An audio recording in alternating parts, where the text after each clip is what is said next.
allons jouer franc jeu avec les électeurs, ce qui ne semble pas, je vous l'avoue, du goût des élus socialistes. Puisque, il faut que vous sachiez que les délibérations du Conseil régional ne sont disponibles sur le net qu'aux élus régionaux, et pas à la population.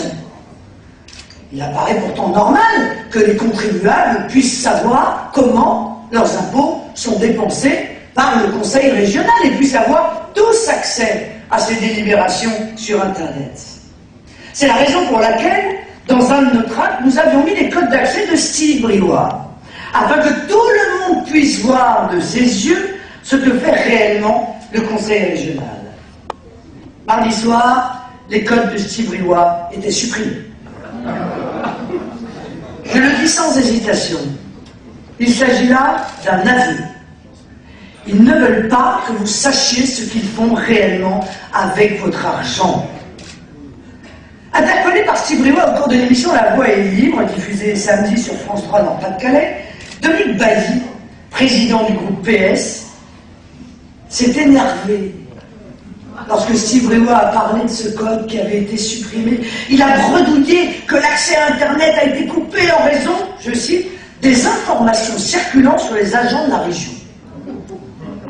Mais ceci est un mensonge éhonté, puisqu'aucune information confidentielle, fiche de paye, adresse privée, ne figure sur l'intranet de la région.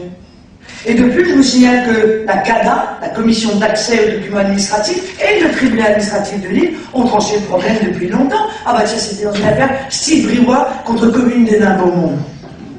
Ils ont décidé que la liste nominative du personnel d'une collectivité locale est publique. Alors on a trouvé ça étonnant, cette réaction brutale et limite hystérique de M. Bailly. Nous sommes dit, mais ça doit être pour cacher ce que nous avions dénoncé dans un certain nombre de médias, savoir que M. Percheron vous dit, vous savez, moi, je fais de gros efforts pour construire des lycées. Alors on regarde le budget des lycées, on dit, oui, c'est pas mal. Et puis on s'aperçoit qu'il y a des lycées au Sénégal, dis donc. Au lieu de mettre ça dans Action internationale, le lycée à Saint-Louis du Sénégal à 2 millions d'euros, il l'avait mis dans le lycée public. Donc vous avez le droit d'aller au lycée. Bon, c'est un petit peu loin, mais... Et puis, en réalité, Steve me dit, mais pourquoi nous parlent-ils des agents de la région? Pourquoi ont-ils peur que les gens regardent la liste des agents de la région? Il faudrait peut-être la demander, cette liste des agents de la région, pour voir exactement ce qu'il en est. Eh bien, nous l'avons demandé, et nous l'avons obtenu. Ah, la liste, et puis je vais vous la donner. Parce qu'au Front National, nous, c'est la transparence. Alors voilà ce qu'aurait découvert...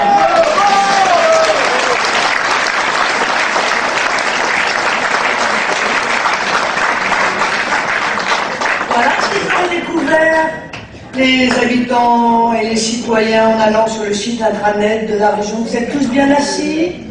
Personne n'est cardiaque? C'est bien. Alors on y va.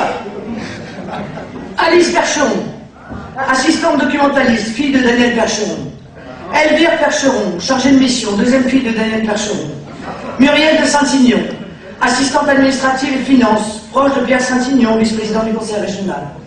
Claudine Roman, chargée de mission, sœur de Bernard Roman, vice-président du conseil régional. Cédric Grenon, technicien informatique, fille de la sœur de Bernard Frimat, sénateur socialiste, ancien conseiller régional. David Janca, assistant documentaliste, fils de Serge Janca, député PS du Pas-de-Calais, ancien premier secrétaire de la Fédération PS du Pas-de-Calais. Marie Cuchéda, chargée de mission, proche de Jean-Pierre Cuchéda, député maire PS de l'IEFA. Hélène Pauvros, directrice du service protocole, épouse de Rémi Pauvros, conseiller régional PS, maire de Maubeuge. Mélanie Pauvros, fonction inconnue. Fille de Rémi Pauvros, conseiller régional PS. Isabelle Alexandre, proche de Jean-Marie Alexandre, vice-présidente du conseil régional. Marie-Alexandre, de même, qui est toujours vice-présidente du conseil régional, Jean-Marie Alexandre. Adèle Facon, chargée de mission, fille d'Albert Facon, député PS du Pas-de-Calais. Déborah Facon, chargée de mission santé, fille d'Albert Facon, député PS du Pas-de-Calais. Jérôme Frimat, chef du service DFI, fils de Bernard Prima, sénateur PS du Nord, vous le connaissez tous, ancien vice-président du conseil régional. Sandrine Prima, service administratif et financier, fille de Bernard Prima, sénateur PS du Nord, ancien conseiller, ancien vice-président du conseil régional. Continue. Marie Bailly. Ça vous dit rien? Dominique Bailly, président du groupe PS à la région. Anne-Charlotte Bailly, chargée de mission à la coopération européenne. Excusez-moi. Sophie Baptiste, secrétaire service santé, fille d'Umberto Baptiste, ancien député PS, conseiller du président. Yann Pavie, fils de Pascal Pavie, conseiller régional PS. Frédéric Renard, directeur de la communication, sénateur PC, ancien vice-président du conseil régional. Sylvie Delulis, secrétaire proche d'André Delulis, ancien maire PS de Lens. Mathieu Stivnard, chargé de mission, fils de Jean-Michel Stivnard, ancien maire PS de Villeneuve-d'Ascq. Daniel Duquesne, chargé de mission, maire des Navarons et protégé de Daniel Percheron. Bruno Magnier, sans réelle mission, décidément, maire PS de Saint-Omer. Jonathan Moglia, sans réelle mission lui non plus, proche de Michael Moglia, conseiller régional PS. Sandrine Coquet, service ressources et développement, proche de Pierre de Saint-Signon. Annie Adancourt, service santé, qui est une permanente déguisée du PS. Bernard Masset, ancien collaborateur de Pierre Mauroy. Agathe Le Garec, comptabilité, porte de Calais, proche de Jean Le Garec, ancien député PS du Nord. Mathieu Le Garec.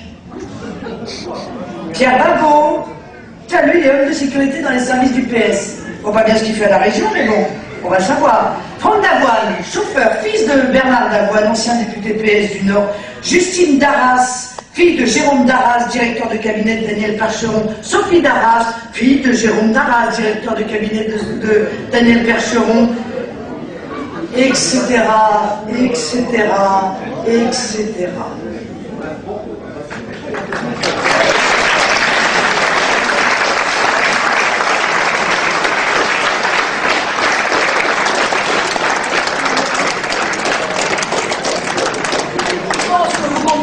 Maintenant, pourquoi la diffusion de ces informations leur donnait des sueurs froides.